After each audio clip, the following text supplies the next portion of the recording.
Lies that the sports industry and media sell you. Number 1. College sports are more pure than the pros. Boosters buying things for amateur players is just the tip of the iceberg. Yes, professionals are mercenaries by necessity, because so are the team owners. But students and college coaches are not far behind. There isn't enough space here to cover the athletic department scandals of the past few years, let alone throughout history. You hear this purity lie most from college basketball fanatics, who usually sneer at the NBA.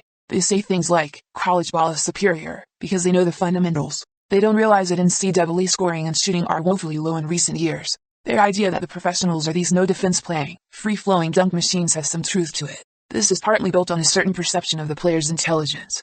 A guy might be a dummy at many other things, yet be a genius in his field.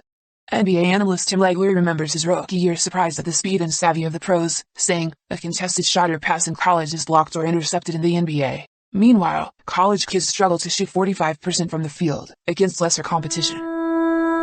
Lies that the sports industry and media sell you. Number 2. A true man who loves women will support, watch and enjoy women's sports. The flip side of this browbeating sentiment condemns men who don't appreciate the WNBA, women's soccer, and female athletes as non-progressive, exclusive, or even misogynist. This kind of thinking led to events like the NFL's annual pink accessory stampede to battle breast cancer. There is nothing wrong with under-the-rim basketball and slower players on the pitch, though most fans, male and female, elect to pass on that. We generally want to see the best of the best. Those players are currently male. We want speed and bunny hops. We want to see dudes knock the vinegar out of one another and talk smack while they do it. If you're honest, you'll admit that females just can't bring these things in the same way. Even NBA Commissioner Adam Silver admitted that the Women's Pro League had little social imprint. This was a few years after former Commissioner David Stern tried to convince us it was the men's side that was the loser. Not every sport is meant to be popular, and not liking something doesn't always equate to hating. Lies that the sports industry and media sell you. Number 3. Performance-enhancing drugs can be, or have been, largely eradicated from sports. The talking head known as Colin Cowherd, among others, was fond of repeating this lie in the years after the embarrassing Mitchell report hit Major League Baseball with a mighty splash. After Bonds, and McGuire, and Canseco, and the 10-year period of bodybuilders whipping bats around, we were told, steroids and other performance enhancement drugs have largely been cleaned out of the game.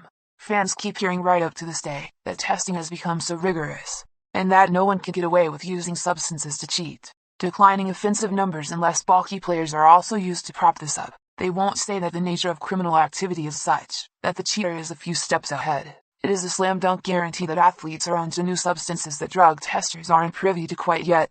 And of course, if a player is warned about upcoming exams, they can avoid trouble. Every generation, we are told about the drugs in sports from the last batch of superstars. Those drugs fade away.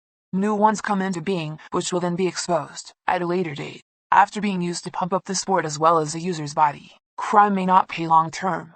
But since athletes have a limited shelf life, there will always be those with short vision. People who will gamble with their names, bodies, reputations, and lives. And they are here to stay. In fact, it will be openly acceptable in the sports world pretty soon.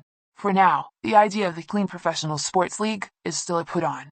But if you got any sense, you already know the morality is a facade. Somebody is cheating everywhere, in sports and every other industry.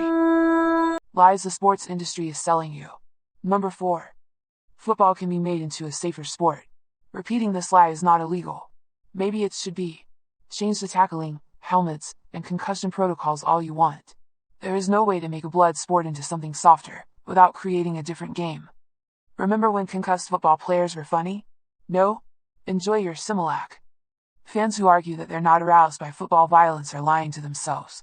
Those 1/1000th of a second replays aren't only to check whether the guy's cleat was inbounds. We see the twisted limbs and head whiplashing 50 times. We like it when bodies go flying out of bounds. We facetiously hope no one is injured. Meanwhile, we wince and nod in admiration.